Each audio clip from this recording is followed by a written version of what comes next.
Good morning, students. Our today's topic is closed sets, its properties, limit point of a set in a topological space, and derived sets. So, the first topic is closed set. If we take a topological space X top and A is any subset of X, then we say that the set A is closed in the topology top if its complement is open. The complement of A, that is X minus A. So if X minus A is open, then we say that the set A is closed. X minus A is open means X minus A is a member of topology top. So we can say if X minus A belongs to top, then the set A is closed set. Let us see an example of closed set in discrete topology. If we consider in discrete topology, as we already discussed, in discrete topology consists of the members phi and x. Now, let us find the complement of phi. Now by definition, complement of phi, that is denoted by x minus phi. X minus phi means x, and because x belongs to in discrete topology, so we can say the complement of phi is open. So we can say that phi is closed set in this topology, and also the complement of x is x minus x, that is phi, and phi also belongs to this topology. So we can say that x is also closed because its complement is open. So we can conclude that phi and x are closed sets in discrete topology. Let us see one more example, a discrete topology. Now discrete topology, that is the collection of all the subsets of x, or we can say that is the power set of x.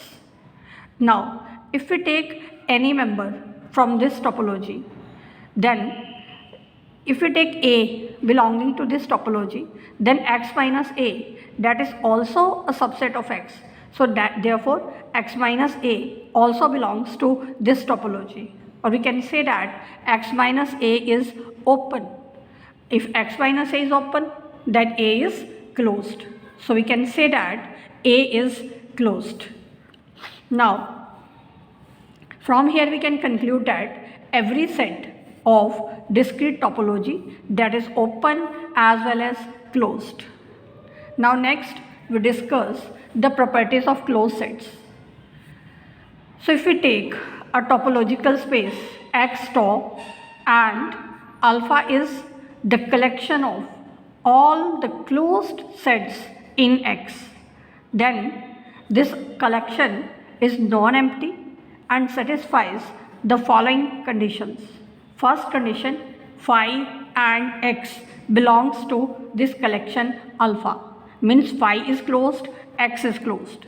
Second condition, if we take arbitrary collection ai where I belongs to this index set such that every ai belongs to alpha, then we are to prove that intersection ai also belongs to alpha. It means we are to prove that alpha is closed under arbitrary intersections.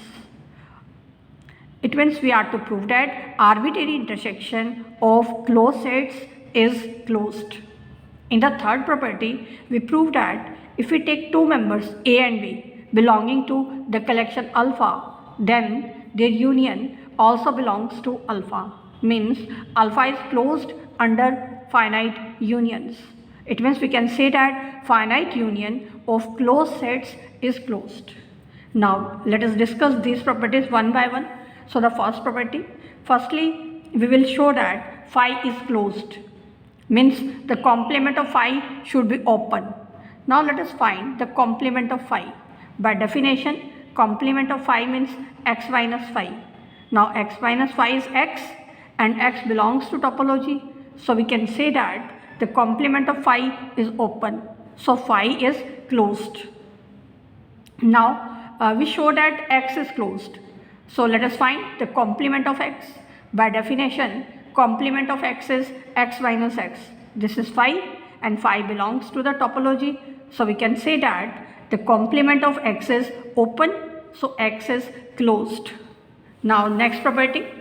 In the next property we have arbitrary collection of closed sets in alpha. This is a collection and every member of this collection that belongs to alpha means each AI is closed, and we are to prove that the arbitrary intersection is also closed.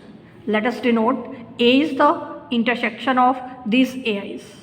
Now we are to show that A is closed. It means we are to show that the complement of A is open. So let us find the complement of A. Now the complement of A, that is x minus A, substituting the value of A. Now we can use De Morgan's law. By De Morgan's law, we know that the complement of intersections is equal to the union of complements. So the value of this expression x minus intersection AI, this is given by union of the complements of AIs. The complements of AIs are x minus AI. Now as each AI belongs to collection alpha, means each AI is closed, so their complements will be open. So we can say x minus AI are open for every I belonging to the index set. As we already discussed, topology is closed under arbitrary unions. It means if we take members which are open, then their arbitrary unions are also open. So this union is open, it means x minus A is open, x minus A is open, so A is closed, and therefore by definition A belongs to alpha. So we have proved that arbitrary intersection of closed sets is closed. Now the last property, we proved that finite union of closed sets is closed. So let us take two closed sets A and B belonging to alpha. Now because A belongs to alpha, A is closed, so its complement will be open. The complement of A is x minus A. So x minus A is open. Now B belongs to alpha, it means B is closed. So complement of B, which is x minus B, that is also open. Now these two sets are open. Now let us find the complement of A union B. By De Morgan's law, the complement of A union B is equal to A complement intersection B complement. Now because x minus A, x minus B, these are open, means they belongs to topology too, and topology is closed under finite intersections. It means if we take two members from topology, then their intersection also belongs to the same topology.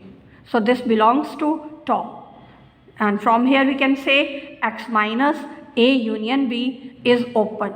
It means complement of A union B is open, and a complement of A union B is open, then A union B is closed, and therefore by definition A union B belongs to alpha.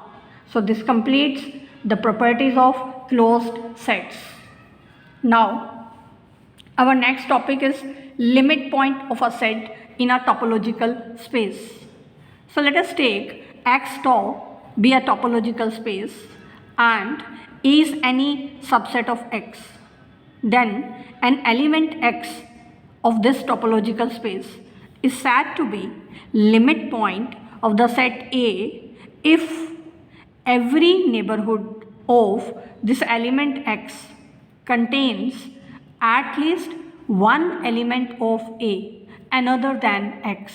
It means if we take a neighborhood W of this element x, then the intersection of W with A, that is having intersection of W with A excluding x, that should be not equal to phi for every neighborhood W belonging to the neighborhood system of x.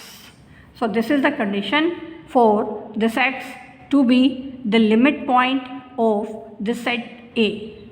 Next, what is derived set? The set of all the limit points of a set is called derived set, and derived set of A is denoted by A dash, or we can write dA. dA means derived set of A. Let us see an example of derived set. In a discrete topological space, if A is any subset of X, then its derived set is empty. So we will prove it by contradiction. Let us take the derived set of A is non-empty. So we can take an element from this set. So let us take X belongs to A dash. Now, because A is subset of X, and in this topology every subset of X is open, so A is open set, or we can say A belongs to this topology because this topology is the power set of X.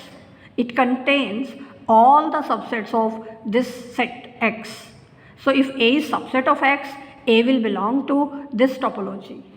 And also because X belongs to A dash is subset of X, so X belongs to X. So singleton X is a subset of X. So being a subset of X, that will also be open.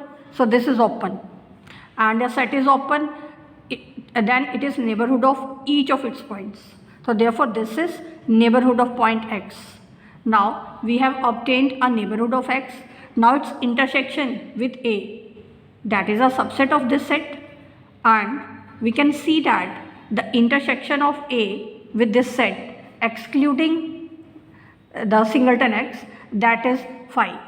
So by definition we can say that X does not belong to derived set of A. It means derived set of A that is empty. Next we prove some properties of derived sets. The first property, if we have a topological space X top, A and B are subsets of X such that A is subset of B, then we are to prove that derived set of A is subset of derived set of B. So in order to prove this, let us take an arbitrary element belonging to A dash. So let us take X belongs to A dash be an arbitrary point. Now by definition, X belongs to A dash means X is limit point of A. Now we can use the definition of limit point. By definition of limit point, the intersection of A with every neighborhood of X excluding this element, that is not equal to phi. Now because A is subset of B, so B intersection W excluding this singleton X, that is also not equal to phi. So by definition we can say that X is the limit point of set B. It means X belongs to B dash. So we have proved derived set of A is contained in derived set of B. Now the next property, we have to prove that the derived set of A union B is equal to derived set of A union derived set of B. So in order to prove this, let us take an arbitrary element belonging to derived set of A union B. Now by definition, if X belongs to derived set of A union B, it means X is limit point of A union B. So by definition of limit point, the intersection of every neighborhood of X with A union B excluding this singleton X, that is not equal to phi. So from here we can write A union B intersection W. This can be written as A intersection W union B intersection W. So the this union excluding X, that is not equal to phi for every neighborhood W belonging to neighborhood system of X. So from here we can say that A intersection W excluding X, that is not equal to phi, or B intersection W excluding X, that is not equal to phi. So from here we get either X belongs to derived set of A or X belongs to derived set of B. So by definition we can say X belongs to A dash union B dash. And in proceeding in the same process in the reverse way, we will prove the converse. So combining the two parts, we can say the derived set of A union B is same as derived set of A union derived set of B. So these are the some properties of derived sets.